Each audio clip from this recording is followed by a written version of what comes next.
देखिए बुआ, सेट का एक महत्वपूर्ण टॉपिक नहीं, सेट का टॉपिक मेगा छात्रवृत्ति के लिए ये टॉपिक आपको उपहार गाइड से उठा रहे हैं। ठीक, 9वां चैप्टर है उपहार गाइड का। ये है बैंकिंग सुविधा। क्या है बुआ? बैंकिंग सुविधा है ना। देखो बैंकिंग सुविधाएं हैं, ठीक है। इसमें आपको बोले थे कि इसको क्या करके आना है बुआ? हाँ, इसके जो भी शब्द हैं उसको जो है सो अच्छी से पढ़ के लाने के लिए बोले थे, नहीं बोले थे? तो देखो सबसे पहले बैंक के बारे में जानो। बैंक क्या है बुआ? बैंक एगो संस्था है, ठीक है ना। बैंक क्या है? एक संस्था है। इसका काम क्या है? हाँ, किसी भी धनराशि को क्या करना है बुआ? आदान प्रदान करना है, नहीं उसको जमा लेना है, उसको क्या करना है? वितरण करना है, ठीक है। यही जो है सो बैंक की क्या है? कार्य है। इसके बाद बताए थे कि बैंक में कितने तरह का जो है सो बुआ खाता खोले जाता है? 3 तरह का खाता खोला जाता है, 4 तरह का, ठीक है। तो इस शब्द को थोड़ा सा बता देते हैं, कुछ है नहीं। बैंक में 4 तरह के, कुछ नहीं लिखना है, आप लोग को नोट करना है। बैंक में 4 तरह के खाता खोले जाते हैं, ठीक है, खोले जाते हैं। देखो बुआ, पहला क्या है? बचत खाता।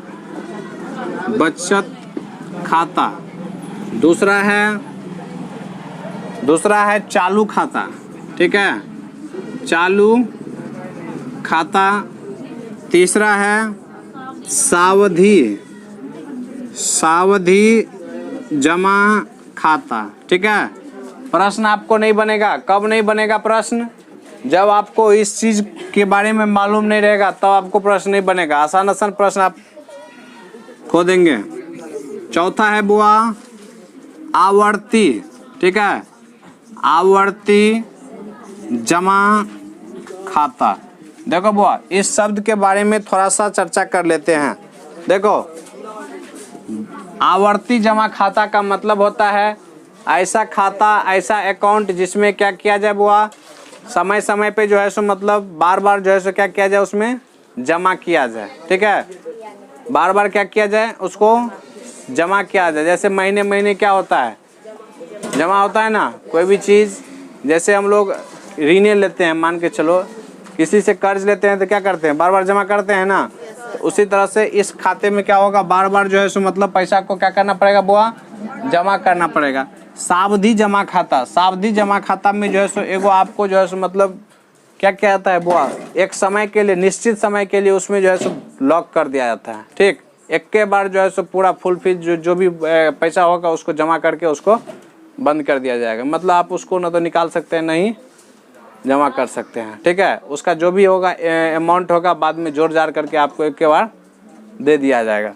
इसके बाद है एक होता है चालू खाता, एक होता है बचत खाता। देखो चालू खाता, बचत खाता। देखिए बचत खाता जो है इसमें कम से कम 10,000 अमाउंट आपको रखना होगा।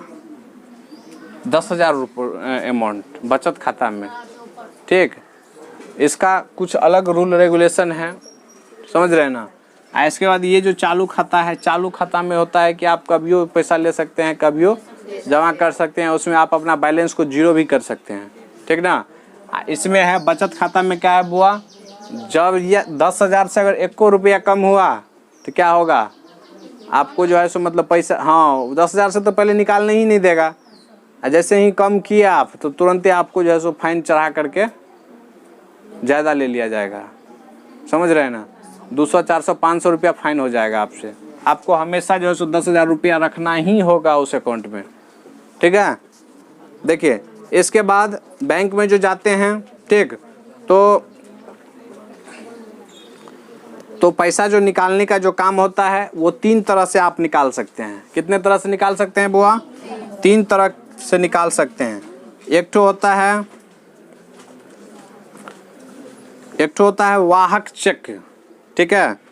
क्या होता है? वाहक चेक, वाहक धनादेश, धनादेश, ये शब्द सबसे परिचित होना है, क्योंकि शब्द ही पूछता है। जो आपको दे देगा इसके बारे में दे देगा, कहेगा कि ये क्या है, ये किसके अंतर्गत आएगा, तो इसमें वाहक धनादेश होगा। इसके बाद है आज्ञा, आज्ञा धनादेश, धनादेश। इसके बाद क्रॉस धनादेश, ठीक है।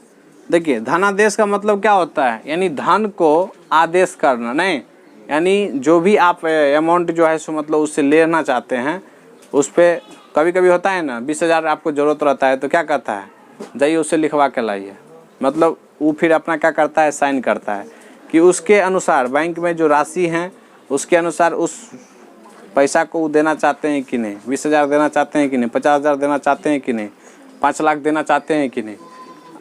क्या 5 लाख देने के लिए उसके एक ऑफिसर होता है, उससे जो है सो मतलब पास करवाना पड़ता है कि आप इतना एक आदमी को पैसा दे सकते हैं, आपके पास पैसा है, तो वो साइन कर देगा, तो तुरंत मैनेजर का काम है पैसा को गिनना, ठीक, पैसा को गिन करके उसको दे देना।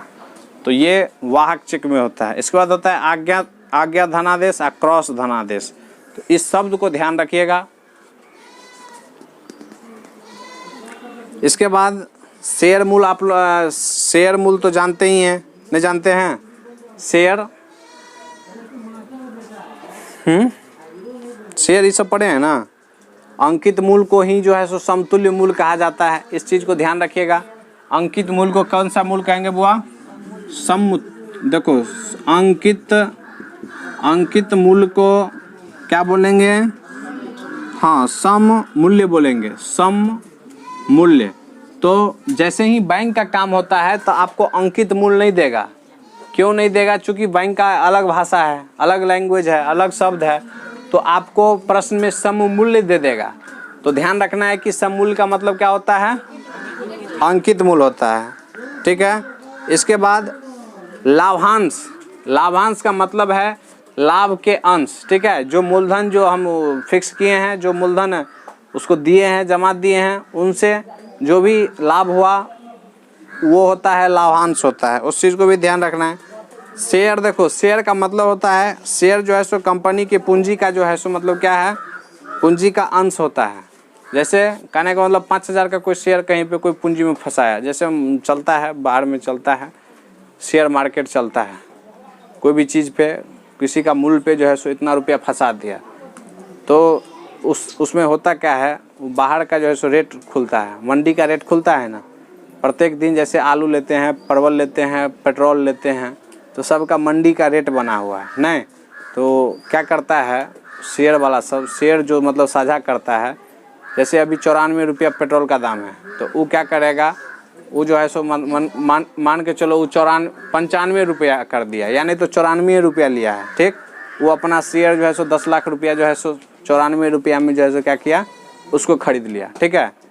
अगर कहने का मतलब 94 से अगले दिन जो जैसे ही मंडी खुलेगा 95 हो गया, 94 से 95 1 रुपया बढ़ गया, तो 1 रुपया उसमें जितना भर दिन का जो बिक्री होगा उस पर उसको उतना फ़ायदा हो गया। बात समझ रहे हैं, उतना रातों रात जो है सो करोड़पति बन जाता है आदमी शेयर मार्केट में। और जैसे ही अगर वो रुपया कम गया, 1 रुपया कम गया, 10 पैसा कम गया, तो उसका सब का सब 10 लाख रुपया क्या होता है, वो चल जाता है। तो ये होता है शेयर मार्केट, तो उसको जो है सो उस पर ध्यान रखना है। ऋण पत्र बुआ, इस सब को शब्द को एक बार पढ़ लो आप लोग भी। शेयर दलाली क्या होता है, स्टॉक एक्सचेंज क्या होता है, इतना सब पढ़ने के बाद आप आइए प्रश्न संख्या 1 पे आइए। प्रश्न संख्या 1 को पढ़िए, इसमें भी वही शब्द से रिलेटेड प्रश्न है, उसको जानिए। कहे कि एक योजना में धन लगाने वाले को एक निश्चित राशि प्रति मास निश्चित अवधि तक जमा करना होता है। देखो बुआ क्या बोल रहा है, महीने महीने एक निश्चित समय के लिए जो है सो क्या करना पड़ता है, जमा करता है। मतलब इस महीना जमा किया, फिर अगले महीना जमा करेगा, फिर अगले महीना 5 साल तक जो है सो जमा किया। इसका मतलब ये किस तरह का खाता है, आवर्ती है। नहीं, आवर्ती का मतलब बोले थे ना बार बार, नहीं आवर्ती जमा खाता का मतलब क्या बोले थे, बार बार जमा करना है। तो ये किस तरह का अकाउंट हो गया, आवर्ती, यानी इस योजना को हम आवर्ती जमा योजना कह सकते हैं। तो ये पहला का आंसर क्या हो गया? आवर्ती हो गया। चलिए दूसरा देखिए, कह रहा है कि कोई व्यक्ति एक निश्चित अवधि के लिए बैंक में एक निश्चित राशि जमा करता है और अवधि के अंत में ब्याज सहित उसे राशि वापस हो जाता है, तो जो है सो इस योजना को क्या कहते हैं? देखो, यानी एक समय को फिक्स कर दिया है कि हम न तो 5 साल के लिए जो है सो हम तुमसे बीमा करवा रहे हैं या 5 साल के लिए पैसा जमा करवा रहे हैं, तो 5 साल में न तो हम निकालेंगे न जमा करेंगे, वो पैसा तुम्हारा है। 5 साल के बाद जो हमको ब्याज होगा वो क्या करना, जोड़ जाड़ के दे देना। तो इस तरह का जो है सो मतलब इस तरह के बात किस में होता है बुआ? तो ये जो है सो आपको सावधि जमा होता है, ठीक है। सावधि, इस तरह का क्या होगा? सावधि जमा होगा। सावधि का मतलब हुआ पूरे समय के लिए, पूरा अवधि के लिए, ठीक है। सावधि, सा से पूरे समय, अवधि मतलब समय के लिए, यानी पूरे समय के लिए क्या होता है उसमें जमा कर दिया जाता है। तो दूसरा का क्या हो गया? पहला आंसर हो गया, ठीक है। इसके बाद देखिए तीसरा प्रश्न देखिए, कह रहा है कि आवर्ती जमा निम्नलिखित में से कौन है? आवर्ती जमा बुआ तो महीने महीने जमा करेगा, मतलब प्रति मास वाला होगा कि नहीं होगा? तो इसका ऑप्शन देखो, ऑप्शन तीसरा पर हो, कह रहा है कि निश्चित राशि प्रति माह एक निश्चित समय तक जो है सो क्या करना पड़ता है? जमा करना पड़ता है। तो तीसरा का तीसरा आंसर हो गया, ठीक है। चौथा देखिए, चौथा आप लोग पढ़िए एक बार।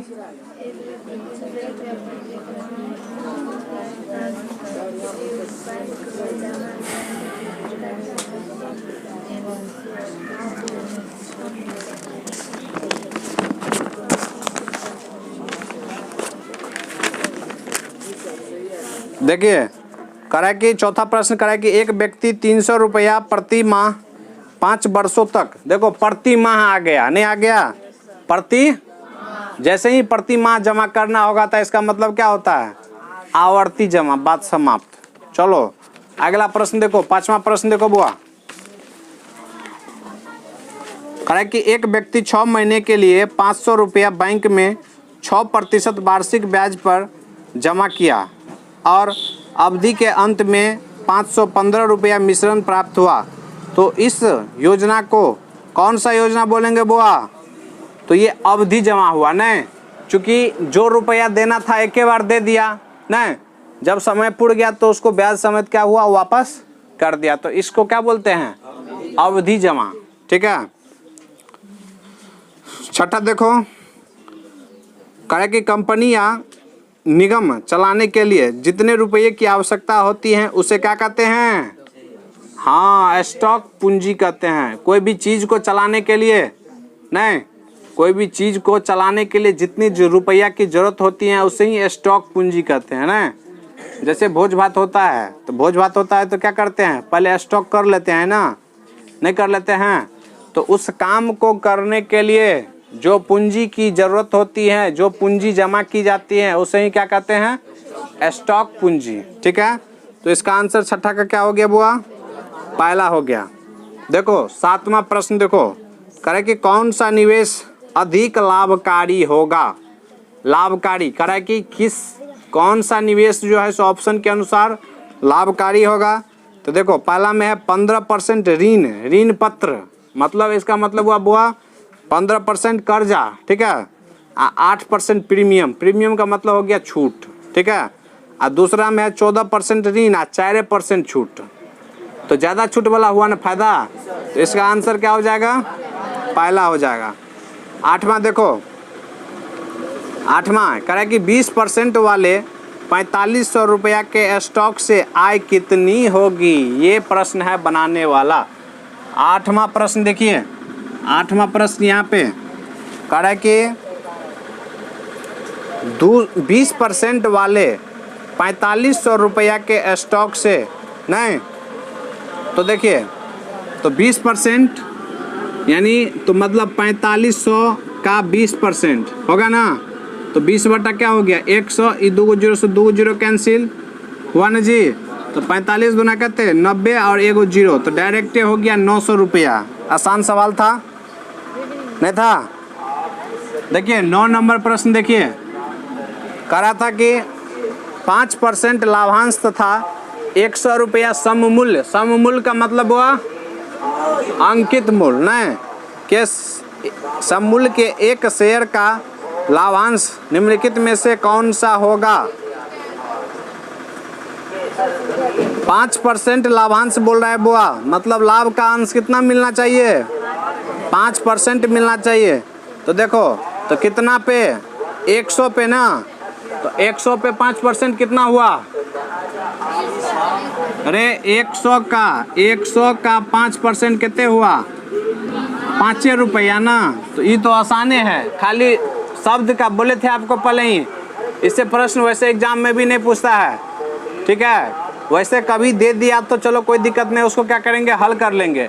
लेकिन ये बैंकिंग वाला जो है वो कठिन होता है, शब्द के लिए ही कठिन होता है, नहीं तो कठिन नहीं होगा। अगर आप लोग सममूल्य नहीं समझेंगे तो सवाल बनेगा नहीं बनेगा, जबकि बहुत ही आसान है, साफे आसान है।